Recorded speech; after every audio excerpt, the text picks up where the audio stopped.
Welcome to the podcast. If you'd like to listen to an ad-free version of this episode and all of our episodes, then search True Crime Today Premium Plus on Apple Podcasts and press subscribe. That's our premium channel where all of our ad-free and advanced episodes live, all in one place. True Crime Today Premium Plus. Search it on Apple Podcasts and press subscribe. Even try it for 3 days free. Not all monsters are under the bed. Some are sleeping next to you. Welcome to Hidden Killers with Tony Bruschi, featuring retired FBI Special Agent and Chief of the Counterintelligence Behavioral Analysis Program, Robin Dreeke. Luigi Mangione, the man that has been accused, and obviously he's on the video of shooting the UnitedHealthCare CEO about a month ago, Brian Thompson. It's a horrible case, but he has been in court in the last several weeks, and I'll say this, animated. Robin Dreeke, retired FBI Special Agent, Chief of the Counterintelligence Behavioral Analysis Program. What's been your take on this guy now that we've seen more of him in public, more of his interactions with the world, with cameras, with light? I think I have a negative confirmation bias on this guy. Yeah. Because every time, from the very get-go, I've said this guy is not some righteous, Robin Hood kind of guy trying to right a wrong of society. He is a self-centered, narcissistic, grandiose moron. Yeah. And every time you see him acting out in court or anyone with rage and all these things, it's all about him. And so, granted, it could be something else, but every time I see a data point like this, to me, it confirms my own confirmation bias that this guy's a self-centered narcissist.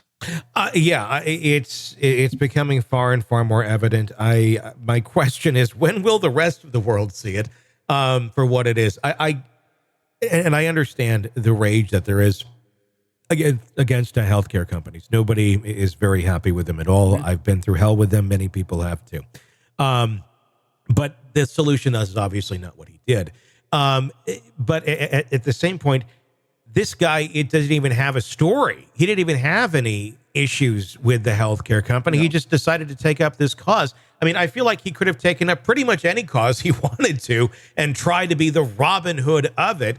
It just happens to be that healthcare was the one that he went after, and he's still being looked at as this kind of hero. But I mean, I guess, I don't know. I mean, he's not a hero by any stretch of the imagination. And even more so because he had no connection. I can only imagine if he had a connection to any of this. Yeah. And it's the only thing I'm thinking right now is his, and he's got a great defense attorney in there. They got to keep him quiet. Yeah. They need to build a narrative. Like you said, he needs a story, and he doesn't have a story. This was just a senseless act of, hey, look at me.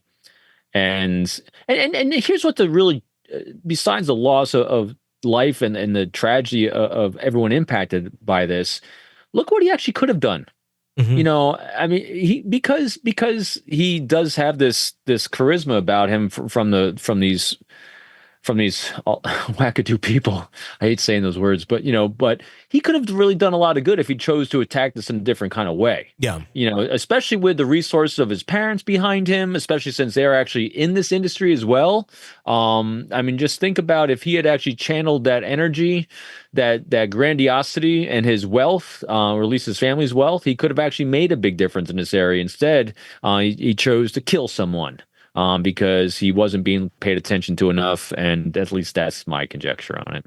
No, I agree. It's just foolish, and that's where my thought is, like, if he had a story, it would be a hell of a lot more powerful of an argument. But there just isn't anything there. But I don't think that necessarily even changes the narrative, as so many things in life don't, where it's like, well, what their intent was didn't really make any sense, but we're going to take it as this, and we're going to keep running with it.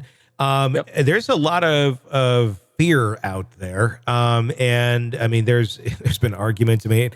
It did look a little ridiculous the other day when there was, I believe in New York, they were talking about the CEO protection line or something where they could, I understand where they're coming from, but it's also somewhat tone deaf to the rest of the world who's like, what the hell's going on here? Maybe handle this in a slightly different way. But there is a lot of fear out there. What do you think this will move the needle? Do you think this will change anything? And if it does, what kind of signal does that send? You mean change anything in the healthcare industry? Yeah, I mean, if it does change things, and look, things certainly need to change. But what I'm scared of is, that changes things, and then others go, oh, look, that changed things. We can change things that was effective. That's the point. Yeah. All events always change things. The one constant of the universe is that we're all going to eventually leave this plane, and we're all going, and time cannot be stopped. And every day a new day comes along, change happens. And so sometimes it's fast, sometimes it's slow. You can't control the tempo. And so this did change things. I think there will be a greater focus on healthcare industry and fixing things. So here's the challenge here. As long as he's not celebrated as the hero that ignited the change, there'll be less likelihood of it happening that way again. If the media keeps up and keeps helping these wackadoos promoting him as a social justice warrior against what he actually is, then we live in fear of him. Every time someone gets notoriety in some way, the syndrome is called criminal notoriety. Mm-hmm. I mean, a lot of times, just look at the first Trump assassination attempt back in July of 24. Everyone keeps looking for the motive of that young kid. It wasn't about Trump. I've said this a lot of times too, it was about criminal notoriety. He wanted to be noticed. He wanted to be seen. And this is a way to be seen. Same thing here. Mangione just wanted to be seen. He didn't even have a direct relationship to this guy. As you said, there's no story there. He just wanted to be seen. And so the importance here is just to not celebrate someone who just wanted to be seen. There needs to be a compelling narrative there as well, with no violence that's going to create a change in our society. So who knows? I agree. But yeah, if he gets celebrated in this way, continues to be, that's where the copycats start coming in. Welcome to the podcast. If you'd like to listen to an ad-free version of this episode and all of our episodes, then search True Crime Today Premium Plus on Apple Podcasts and press subscribe. That's our premium channel where all of our ad-free and advanced episodes live, all in one place. True Crime Today Premium Plus. Search it on Apple Podcasts and press subscribe. Even try it for 3 days free. You're neck deep in a dark, twisted tale, and just as the tension peaks, bam, a commercial about some miracle diet pill breaks the spell. It's like finding a fly in your soup after the first bite. But here's the fix. True Crime Today Premium Plus on Apple Podcasts. You get to enjoy your crime stories without the junk. Ad-free episodes, extended interviews that go beyond the surface, and early access to all the gruesome details. It's like swapping out a can of cheap beer for a glass of fine whiskey. So search for True Crime Today Premium Plus on Apple Podcasts. Subscribe and keep the darkness flowing uninterrupted.